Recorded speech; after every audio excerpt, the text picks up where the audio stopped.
लाखों में रहे गांधी मैदान में।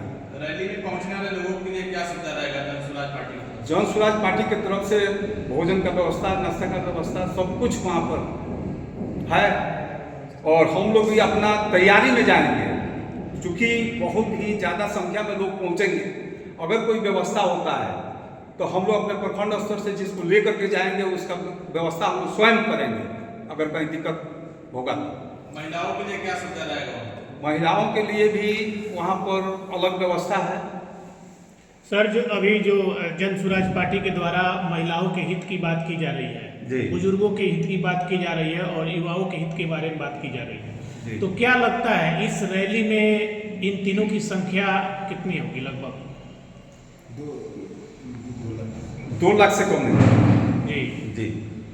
प्रशासन की तरफ से क्या वहाँ पे आपको मदद मिलेगा? इतनी बड़ी संख्या में जब रैली वहाँ पे निकलेगी तो कहीं ना कहीं प्रशासन की सहारा की अति आवश्यक है। अब तो प्रशासन का सहारा वहाँ पर हम लोग को जाने के बाद समझ में आएगा, क्योंकि कॉलेज हमको क्या बताएं, स्थानीय स्तर पर जहाँ हम लोग हैं, प्रखंड स्तर पर, वहाँ पर तो प्रशासन हम लोग का कोई मदद नहीं कर रहा है, उल्टे हम लोग का विरोध कर रहा है और सही को गलत और गलत को सही कर रहा है। जो दलाल आता है वही दलालों का वहाँ पर सुनवाई हो रहा है प्रशासन में। आपके कॉन्फ्रेंस में बिहार बदलाव रैली की तैयारी के संबंध में हम लोग यहाँ बैठे हुए हैं। तो बिहार में जो व्यवस्था है आज का, आम जनता महंगाई से त्रस्त है, बेरोजगारी से युवा नौजवान हैं जो पढ़ लिख के बैठे हुए हैं, वो बेरोजगारी से त्रस्त है, पलायन से त्रस्त है। जो बेसिक 70 वर्ष आज़ादी मिले हुए हो, बेसिक आम आदमी को रोटी कपड़ा मकान की जो व्यवस्था होनी चाहिए, 70 वर्षों के शासन काल के बावजूद आज तक आम को सुलभ नहीं है। चारों तरफ भ्रष्टाचार व्याप्त है। तो इसी सब को दूर करने के लिए बिहार बदलाव रैली की तैयारी के संबंध में आज का व्यवस्था था और उसी के संबंध में हम लोग बैठे हुए हैं।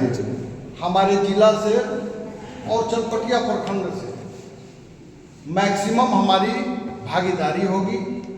जहाँ तक संगठन का बात है तो हम बहुत मजबूत स्थिति में हैं।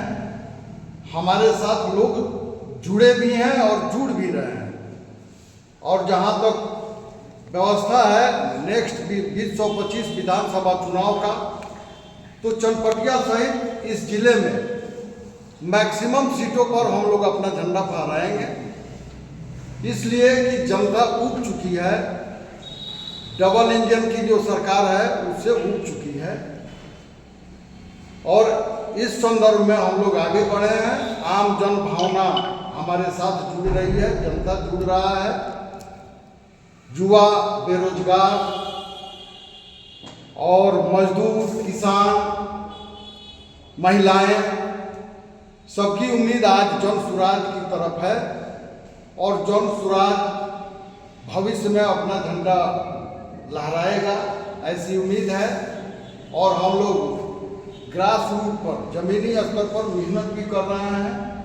प्रतिफल मेहनत करेंगे तो फल तो ऊपर वाला देगा ही।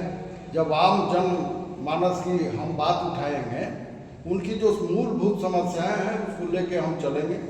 पश्चिमी चंपारण जिला का जितना भी विधानसभा सीट है सभी पर कहीं ना कहीं भाजपा का गढ़ बना हुआ है और इस गढ़ कहीं नहीं है। आज बिहार का जो राजनीति है दो ध्रुवीय है। एक तरफ जातिवादी व्यवस्थाएं हैं, दूसरे तरफ धर्मवादी व्यवस्थाएं हैं। दोनों से आम जो जनता है उब चुका है। आज देखिए, अभी हाल की घटना है, जो बीपीएससी अभ्यर्थी है, एग्जामिनेशन पास करने के बाद वह डीएम बनेगा, बीडीओ है, यही न लकीर है। लेकिन अभ्यर्थी है तो वो मान के चलिए कि वास्तविक